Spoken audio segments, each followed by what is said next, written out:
రేపు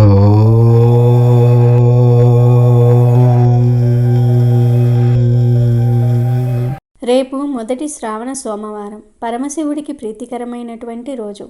రేపు సోమవారం సాయంత్రం యాలుకలతో ఇలా చేస్తే మీకు లక్షలు కాదు కోట్లు వచ్చి పడతాయి. యాలుకలతో ఇలా చేస్తే మీ ఆర్థిక సమస్యలన్నీ కూడా తీరిపోతాయి. అప్పులు తీసుకునే స్థాయి నుండి ఇచ్చే స్థాయికి ఎదిగిపోతారు. మసాలా దినుసులలో ఉండే యాలుకలకు ఎంతో ప్రాధాన్యత ఉంది. యాలుకలను క్వీన్ ఆఫ్ స్పైస్ అని అంటారు. అయితే ఈ యాలుకలను వంటలతో పాటు టీలో కూడా వాడుతూ ఉంటారు. మరికొందరైతే పచ్చిగా తింటూ ఉంటారు. యాలుకల నుంచి వచ్చే సువాసన అద్భుతంగా ఉంటుంది. యాలుక్కాయ మన ఆరోగ్యపరంగా ఎంత మేలు చేస్తుందో అలాగే మన జీవితాలలో ఉండే ఆర్థిక సమస్యలను తొలగించుకోవడానికి యాలకులు చాలా మేలు చేస్తాయి. యాలుకలు మన వ్యక్తిగత జీవితంలో వచ్చే సమస్యలను దూరం చేస్తుందని శాస్త్ర పండితులు చెప్తూ ఉన్నారు. యాలకులు అంటే లక్ష్మీదేవికి చాలా ఇష్టం. రేపు సోమవారం సాయంత్రం యాలకులతో ఈ పరిహారం చేస్తే లక్ష్మీదేవి అనుగ్రహం కలిగి మీ ఆర్థిక సమస్యలన్నీ కూడా తీరిపోతాయి. వృత్తిలో పురోగతిని సాధిస్తారు. ఉద్యోగాలు చేసేవారికి శాలరీ పెరుగుతుంది. వ్యాపారం చేసేవారికి వ్యాపారం మంచి అభివృద్ధి బాటలో నడుస్తుంది. ఈ పరిహారం చేయటం వల్ల మీకు ఉన్న రకరకాల ఆర్థిక సమస్యలన్నీ కూడా తొలగిపోతాయి. యాలకుల పరిహారం చేస్తే ఆర్థిక పరంగా ఎదగడానికి మార్గాలు దొరుకుతాయి. మనలో చాలామందిని అప్పుల బాధలు వేధిస్తూ ఉంటాయి. పిల్లల చదువుల కోసమని కుటుంబంలో ఏదో ఒక రకంగా డబ్బు అవసరం ఉందని అప్పులు చేసి తిప్పలు పడుతూ ఉంటాము. కొంతమంది సులభంగానే అప్పుల బాధలను తొలగించుకుంటూ ఉంటారు. కానీ మరి కొంతమంది ఎంత కష్టపడినా అప్పుల బాధలు వేధిస్తూ ఉంటాయి. ఇలా అప్పుల బాధలతో బాధపడేవారు, ఇంటిలో చిల్లి గవ్వ కూడా మిగలటం లేదని బాధపడేవారు అందరూ కూడా రేపు సోమవారం సాయంత్రం యాలకులతో ఈ పరిహారం చేయండి. ఖచ్చితంగా అప్పుల బాధలు తొలగిపోతాయి. డబ్బుకు తిండికి అస్సలు లోటు అనేదే ఉండదు. మరి రేపు సోమవారం సాయంత్రం యాలకులతో ఏం చేయాలో ఈ వీడియోలో తెలుసుకుందాం. అంతకన్నా ముందు ఒక కథను విందాం. కథలోనికి వెళ్లే ముందు ఈ వీడియో నచ్చితే లైక్ చేసి షేర్ చేయండి. అలాగే మా ఛానల్ని కూడా సబ్స్క్రైబ్ చేసుకోండి. ఇక కథలోకి వస్తే, అదృష్టం ఉన్నవారికే ఈ పవిత్రమైన కథ కంటికి కనిపిస్తుంది. ఒకవేళ ఈ కథ మీ కంటపడిందంటే మీ జీవితంలో శుభాలు కలగబోతూ ఉన్నాయని, మీ తలరాత మారబోతుందని అర్థం చేసుకోండి. ఈ కథను మీరు పూర్తి భక్తి శ్రద్ధలతో మనసు పెట్టి వింటే ఊహించని విధంగా ధనలాభం కలుగుతుంది. అంతేకాదు కోటి జన్మల పుణ్యం లభిస్తుంది. మీ ఇంట్లో అన్ని శుభాలే జరుగుతాయి. మరి ఆ అద్భుతమైన కథ ఏమిటో ఇప్పుడు తెలుసుకుందాం. వైకుంఠంలో క్షీరసాగరంలోని అందమైన అలల మధ్య శేషనాగు పైన నీలివర్ణంలో శ్రీ మహావిష్ణువు అద్భుతంగా కనిపిస్తూ ఉండగా, ఆయన చరణాల దగ్గర మాతా లక్ష్మీదేవి వారి పాదాలను నొక్కుతూ ఉన్నారు. అక్కడి వాతావరణం అంతా కూడా ప్రశాంతమైన సంగీతంలా ఉంది. ఆ సమయంలో చేతిలో వీణ పట్టుకుని ఆకాశ మార్గంలో నారద మహర్షి అక్కడికి వచ్చారు. ఆయనను చూసిన శ్రీమన్నారాయణుడు చిరునవ్వుతో, స్వాగతం నారద, నీ మొహంలో ఏదో ఆందోళన కనిపిస్తుంది. మీరు భూమిపై సంచారం చేస్తున్నప్పుడు ఏదైనా సంఘటనను చూశారా అని అడిగారు శ్రీ మహావిష్ణువు. అది విన్న వెంటనే నారద మహర్షి నారాయణుడికి తల వంచి ప్రణామం చేసి విషయాన్ని చెప్పటం మొదలుపెట్టారు.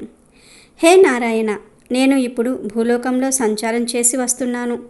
అక్కడ తిరుగుతున్న సమయంలో నేను కొన్ని విషయాలు గమనించాను. ఋషులు, మహర్షులు వంటి ఉత్తములు రావి చెట్టుకు నీళ్లు అర్పించి వేద మంత్రాల మధ్య దాన్ని శ్రీ మహావిష్ణువుగా భావించి పూజలు చేస్తూ ఉన్నారు. అయితే ఇంకొక వైపు మరికొందరు మాత్రం రావి చెట్టును కూడా సాధారణమైన చెట్టులాగా నరికేస్తూ ఉన్నారు. పూర్తిగా వ్యతిరేకంగా ఉన్న ఈ సంఘటన చూసిన తర్వాత అసలు రావి చెట్టు వెనుక ఉన్న రహస్యం ఏంటి? దాన్ని ఋషులు ఎందుకు పూజిస్తున్నారు? మరికొందరు ఎందుకు వృక్షాన్ని నరికి నేలకు ఒరిగేలాగా చేస్తున్నారు అన్న విషయాన్ని తెలుసుకోవాలన్న కోరిక, కుతూహలం నాలో పెరిగిపోయాయి. దయచేసి దీని వెనుక ఉన్న కారణం ఏంటో నాకు చెప్పండి. తద్వారా నేను ఆ సమాచారాన్ని లోకంలో ప్రచారం చేస్తాను అన్నారు నారదముని. అది విన్న శ్రీ మహావిష్ణువు మొహం చిరునవ్వుతో వెలిగింది. ఇక ఆయన ఇలా చెప్పటం మొదలుపెట్టారు. నారద, మీరు ఒక మంచి విషయం అడిగారు. నిజానికి రావి చెట్టు ఒక మామూలు చెట్టు కాదు. ఈ వృక్షంలో దేవతలు కొలువై ఉంటారు. ఈ వృక్షాన్ని పూజించటం వల్ల మనుషుల సకల పాపాలు నశిస్తాయి. అంతేకాదు వారికి మోక్షం కూడా లభిస్తుంది. రావి చెట్టు మహత్యాన్ని తెలియజేసే ఒక కథను నీకు చెప్తాను. దానివల్ల రావి చెట్టు ఎంత పవిత్రమైనది, దానికి పూజలు ఎందుకు చేయాలి అన్న విషయం స్పష్టంగా అర్థమవుతుంది. అంతేకాదు ఈ కథ భక్తి శ్రద్ధలతో విన్నా లేక వినిపించినా ఎంతో పుణ్యం దొరుకుతుంది. ఈ కథను శ్రవణం చేసిన వారికి జన్మజన్మల పాపాలు తొలగిపోతాయి. తెలిసి తెలియక చేసిన ఘోరమైన పాపాలు కూడా పటాపంచలైపోతాయి. ఆ లక్ష్మీదేవి యొక్క కరుణా కటాక్షాలు వాళ్లకు కలుగుతాయి. ఈ కథను విన్న వాళ్ళ పితృదేవతలు సంతృప్తి చెంది వారికి సుఖశాంతులు కలిగేలాగా ఆశీర్వదిస్తారు. దానివల్ల పితృ రుణాలు తీరిపోయి వారి సంకటాలు తొలగిపోతాయి. అంతేకాదు ఈ కథను విన్న వాళ్ళ ఇంట్లో నుంచి దరిద్రదేవి వెళ్ళిపోయి లక్ష్మీ నివాసం ఉంటుంది.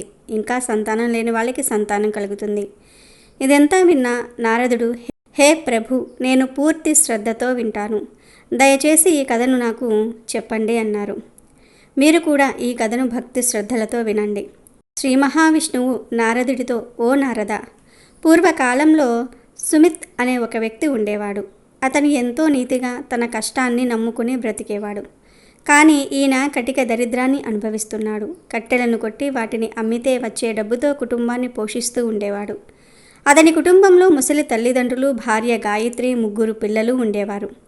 కుటుంబం కొంచెం పెద్దది కావటం వల్ల హరిదాసుకు వారికి సరిపోయే భోజనాన్ని సంపాదించడం కూడా చాలా కష్టమయ్యేది. అయితే ఆ ఇంట్లో ఎలాంటి పూజలు అర్చనలు జరిగేవి కావు. సుమిత్కి శాస్త్రాల గురించి కానీ ధార్మిక విషయాల గురించి కానీ కొంచెం కూడా అవగాహన లేదు. ఒకరోజు సుమిత్ తన గొడ్డలి తీసుకుని అడవికి వెళ్ళి అన్ని మూలలా తిరిగాడు. కానీ ఎక్కడా ఒక్క ఎండిన చెట్టు కాదు కదా, కనీసం ఒక్క ఎండిన కట్టె కూడా దొరకలేదు. సూర్యుడు నడినెత్తికి వచ్చి ఎండ మండిపోతుంది. సుమిత్కి ఆందోళన మొదలైంది. ఒకవేళ కట్టెలు తీసుకువెళ్ళకపోతే వాళ్ళ ఇంట్లో పొయ్యి వెలిగించటం కూడా కష్టమే. అదే ఆలోచిస్తే ఆకలి దాహంతో అలానే ముందుకు వెళ్తూ ఉన్నాడు.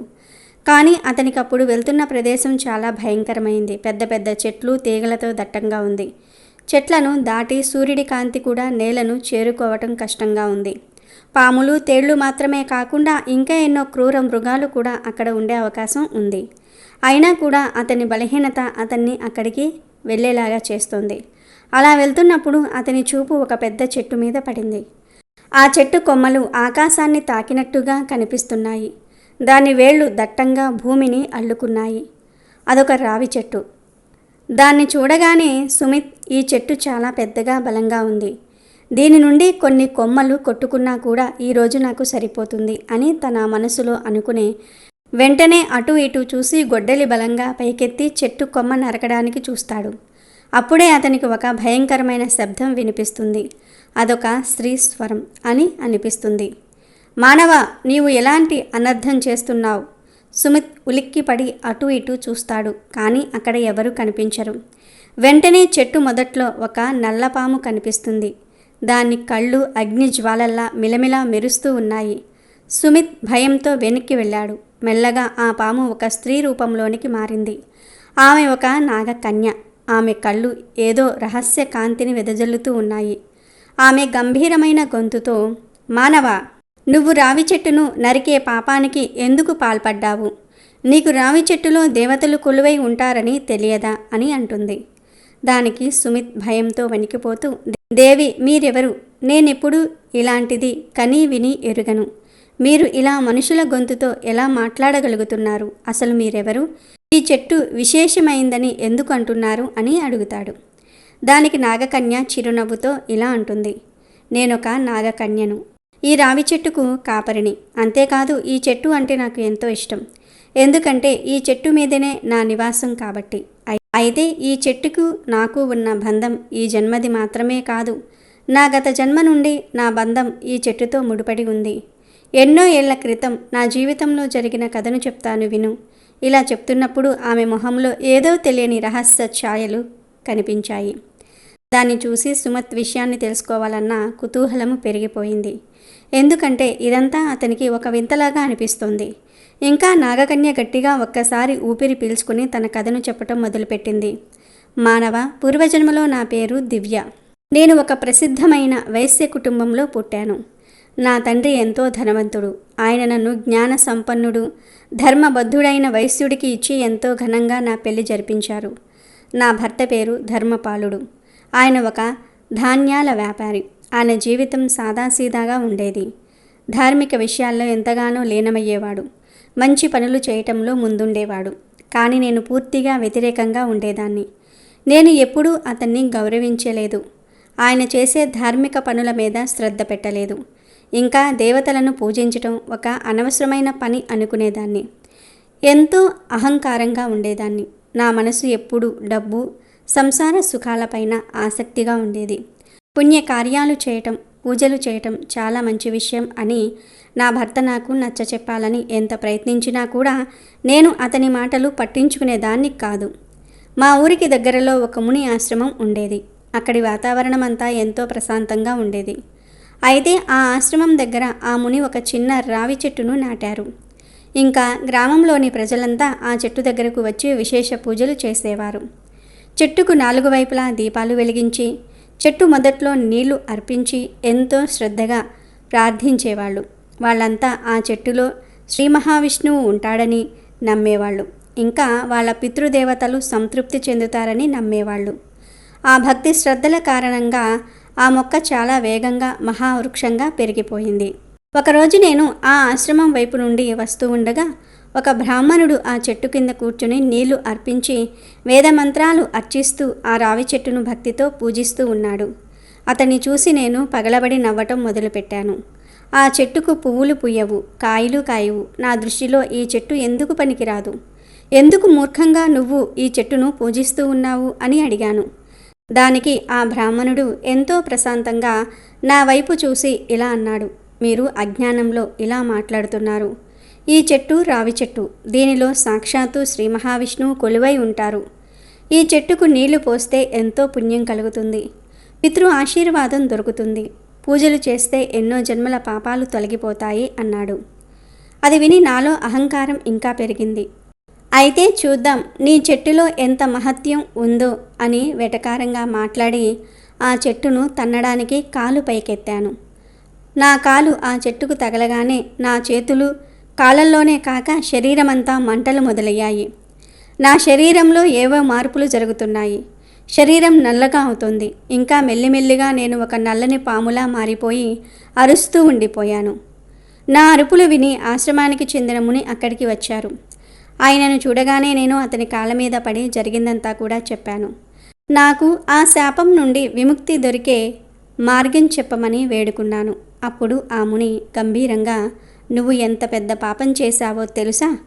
రావి చెట్టును అవమానించటం అంటే స్వయంగా ఆ విష్ణుమూర్తిని అవమానించటమే అవుతుంది. నువ్వు చేసిన పాపానికి నీకు ఫలితం దక్కింది, అనుభవించు అన్నాడు.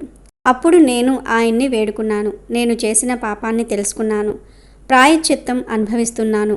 దయచేసి నాకు శాపం నుండి విముక్తి కలిగించే మార్గాన్ని చెప్పండి అని వేడుకున్నాను. అప్పుడు ఆయన, నువ్వు 100 సంవత్సరాలు ఈ చెట్టు పైన నివాసం ఉంటూ దీన్ని రక్షించాలి. ఆ తర్వాత నీ భర్త వచ్చి రావి చెట్టుకు నీళ్లు అర్పించిన తర్వాత నీకు ఈ శాపం నుండి విముక్తి కలుగుతుంది అని చెప్పి వెళ్ళిపోయాడు. చెట్టు రోజురోజుకు పెరుగుతుంది. నేను ఇక్కడే ఉండి చెట్టుకు ఎవరూ హాని కలిగించకుండా కాపాడుతున్నాను. ఈ రోజుతో 100 సంవత్సరాలు పూర్తయ్యాయి. అందుకే నా భర్త వస్తాడని ఎదురు చూస్తూ ఉన్నాను అని చెప్పింది. ఆమె స్వరంలో బాధ, ప్రాయశ్చిత్తం కనిపిస్తూ ఉన్నాయి. ఇదంతా విన్న సుమత్కి ఇది కలో నిజమో అర్థం కాలేదు. ఈ కథతో అతనికి ఏం సంబంధం ఉందని, ఈ కథ అతనికి తెలిసిందనే సందేహం అతని మనసులో మెదిలింది. అయితే ఆ సమయంలో ఒక దివ్య తేజస్సు నుండి ఆ ఆశ్రమానికి చెందిన ముని వాళ్ళ మధ్య ప్రత్యక్షమయ్యాడు. హే సుమత్, ఇదంతా నీ పూర్వజన్మతో సంబంధం ఉన్న సంఘటన. అందుకే విధి ఈరోజు నిన్ను ఇక్కడికి తీసుకొచ్చింది. అసలు ఈ నాగకన్య జీవితంలో నీ పాత్ర ఏంటో నీకు తెలుసా? దయచేసి విషయాన్ని వివరంగా చెప్పండి అంటూ భయపడుతూ మునిని అడిగాడు. అప్పుడు ముని, నువ్వు పూర్వజన్మలో ధర్మపాలుడివి, ఈ కన్యకు భర్తవి. నీ భార్య అహంకారంతో చేసిన పనికి శిక్ష అనుభవిస్తుంది. కానీ నువ్వు చేసిన పుణ్యాల వల్ల నీకు ఈ సత్కార్యం చేసే యోగం దక్కింది. కేవలం నీ వల్లనే ఆమెకు విమోచన దొరుకుతుంది. ఇంకా నీకు గత జన్మల బంధాలు పూర్తవుతాయి అంటాడు. ఇది విన్న సుమిత్లో కరుణ కలుగుతుంది. వెంటనే ఈ కార్యాన్ని నేను ఎలా చేయాలి, విధి విధానాలు చెప్పండి అని మునితో వేడుకుంటాడు. అప్పుడు ముని సుమిత్ని రావి చెట్టు దగ్గరకు తీసుకువెళ్ళి భక్తి శ్రద్ధలతో వృక్షానికి నీళ్లు అర్పించి శ్రీ మహావిష్ణువుగా భావించి ప్రార్థించు అంటాడు. సుమిత్ దగ్గరలో ఉన్న కలశంలో నీళ్లు తెచ్చి పూర్తిగా భక్తితో నారాయణ్ణి తలుచుకుంటూ నీళ్లు అర్పించటం మొదలు పెడతాడు.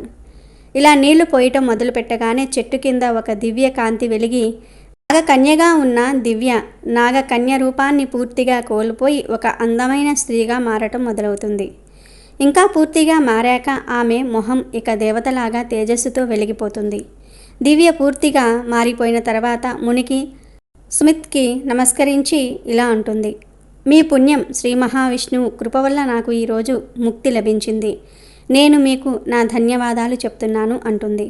అప్పుడు ముని ఆమెను ఆశీర్వదించి, నీ శాప విమోచనం జరిగింది, నువ్వు స్వర్గానికి బయలుదేరు, నిన్ను ఆ నారాయణుడు ఆశీర్వదిస్తాడు అంటాడు. దివ్య ఇంకొకసారి రావి చెట్టుకు నమస్కరించి అక్కడి నుండి వెళ్ళిపోతుంది. ఆ తర్వాత సుమిత్ జీవితంలో కూడా చాలా మార్పులు జరుగుతాయి. రావి చెట్టు మహత్యాన్ని తెలుసుకున్న సుమిత్ రావి చెట్టును పూజించటం మొదలు పెడతాడు. పవిత్రమైన వృక్షాలను గౌరవించటం, దేవతల నామస్మరణ చేయటం వంటివి జీవితాన్ని సఫలం చేస్తాయి అని తెలుసుకుంటాడు. తన కుటుంబాన్ని కూడా ధర్మ మార్గంలో నడిచేలాగా చేస్తాడు. ఇలా శ్రీ మహావిష్ణువు ఈ కథను పూర్తి చేస్తాడు. అప్పుడు నారద మహర్షి భావోద్వేగంలో ఉండిపోతాడు. ఈ కథ వల్ల నా కుతూహలానికి సమాధానం దొరికింది. మనిషి తన అజ్ఞానం అహంకారం వల్ల పాపాలు చేస్తాడు, కానీ మీ కృప కలిగినప్పుడే తిరిగి ఉద్ధరింపబడతాడు. అయితే ఈ రావి చెట్టు కేవలం పవిత్రమైనది మాత్రమే కాదు, మీ స్వరూపం కూడా అని అంటాడు. అప్పుడు శ్రీ మహావిష్ణువు, అవును, వృక్షం మొదట్లో నేను కొలువు ఉంటాను, కాండంలో ఆ మహాశివుడు కొలువు ఉంటాడు, కొమ్మల్లో బ్రహ్మదేవుడు నివసిస్తాడు. అందువల్ల ఈ చెట్టును పూజించిన వారు త్రిమూర్తుల ఆశీర్వాదాన్ని పొందుతారు. ఈ కథను వినిపించిన, శ్రవణం చేసిన, రావి చెట్టుకు పూజలు చేసిన వారి పాపాలన్నీ కూడా తొలగిపోతాయి, సుఖశాంతులు కలుగుతాయి, ఇంకా వారికి ముక్తి మార్గం దొరుకుతుంది అంటాడు. అప్పుడు నారద మహర్షి, నేను వెంటనే భూలోకానికి వెళ్ళి అక్కడ ఈ కథను ప్రచారం చేస్తాను. రావి చెట్టును అవమానించొద్దని, దాన్ని పూజించటం ద్వారా మీ సాన్నిధ్యాన్ని పొందవచ్చునని తెలియజేస్తాను అని చెప్పి అక్కడి నుండి వెళ్ళిపోతాడు. ఈ విధంగా శ్రీ మహావిష్ణువు రావి చెట్టు మహత్యాన్ని నారద మహర్షికి చెప్పారు. మీ అందరికీ ఈ కథ నచ్చిందనే అనుకుంటున్నాను. ఇక వీడియోలోకి వస్తే, రేపు సోమవారం సాయంత్రం 6 గంటల నుండి 7 గంటల సమయం మధ్యలో ఈ పరిహారం చేయాలి. ఈ పరిహారం సాయంత్రమే చేయాలి. పరిహారం మొదలుపెట్టే ముందు ఇంటిని శుభ్రం చేసుకోవాలి, స్నానం చేసి దీపారాధన చేయాలి. మీరు మామూలు సమయంలో దీపారాధన చేయకపోయినా పర్వాలేదు, కానీ పరిహారాలు చేసే రోజున మాత్రం ఖచ్చితంగా దీపారాధన చేయాలి. పరిహారాలు ఉదయం చేసినా సాయంత్రం చేసినా ఖచ్చితంగా దీపారాధన అయితే మాత్రం చేయాలి. అప్పుడే దైవ అనుగ్రహం కలిగి మన అదృష్ట తలుపులు తెరుచుకుంటాయి. రేపు సోమవారం సాయంత్రం దీపారాధన చేసిన తర్వాత 11 లేదా 21 యాలకులను తీసుకొని ఒక రాగి ప్లేట్లో పెట్టుకోవాలి. మంచి యాలకులను తీసుకోవాలి. ఆల్రెడీ ఇంట్లో ఉండే వాటిని పరిహారంలో వాడవచ్చు. ఇంటిలో లేకపోతే బయట నుండి అయినా సరే తెచ్చుకోవచ్చు. ఇలా 11 లేదా 21 యాలకులను రాగి ప్లేట్లో పెట్టి లక్ష్మీదేవి పటం ముందు కానీ శివుడు పటం ముందు కానీ ఉంచాలి. ఇప్పుడు ఒక వైట్ పేపర్ను తీసుకొని దానిపై పెన్నుతో కానీ పెన్సిల్తో కానీ మీకు ఉన్న ఆర్థిక సమస్యల గురించి రాయండి. బ్యాంకులో లోన్స్ రాకపోయినా, అప్పులు తీరకపోయినా, ఇతరులకు ఇచ్చిన అప్పు లేదా డబ్బు మీ వద్దకు రాకపోయినా ఈ పరిహారం చేసుకోవచ్చు. వీటిల్లో ఏ సమస్యతో మీరు బాధపడుతూ ఉన్నారో ఆ సమస్య గురించి రాసి ఆ పేపర్ను రాగి ప్లేట్లో పెట్టుకున్న యాలకులను వేయండి. ఇప్పుడు ఆ పేపర్ను పొట్లంలాగా చుట్టండి. దేవుని పటం ముందు ఉంచి ఈ పేపర్లో రాసిన సమస్య త్వరలోనే తీరిపోయేలాగా చూడమని కోరుకోండి. ఏమీ లేదు, ఒక వైట్ పేపర్ తీసుకొని దాని మీద మీ సమస్య రాసి ఈ యాలకులను ఆ పేపర్లో వేసి మూట కట్టండి. మూట కట్టి దేవుని పటం ముందు ఉంచి ఈ పేపర్లో రాసిన సమస్య త్వరలోనే తీరిపోయేలాగా చూడమని కోరుకోండి. ఇక ఆ పేపర్ను అలాగే దేవుని మందిరంలో ఉంచేయాలి. దేవుని మందిరంలో ముఖ్యంగా లక్ష్మీదేవి ముందు యాలకులను పొట్లాన్ని ఉంచితే లక్ష్మీదేవి మీ కోరికను త్వరగా నెరవేరుస్తుంది. అప్పుల సమస్యల నుండి త్వరగా బయటపడగలుగుతారు. ఇక మీ ఇంటిలో ఎప్పటికీ డబ్బుకు లోటు అనేదే ఉండకూడదు అనుకుంటే మీ పర్సులో లేదా హ్యాండ్ బ్యాగ్లో 5 యాలక్కాయలను పెట్టుకోండి. పర్సులో యాలక్కాయలను పెట్టుకునే ముందు వాటిని అమ్మవారి ముందు ఉంచి పూజించండి. ఆ తర్వాత పర్సులో ఎవరికీ కనబడకుండా ఈ 5 యాలక్కాయలను పెట్టుకోండి.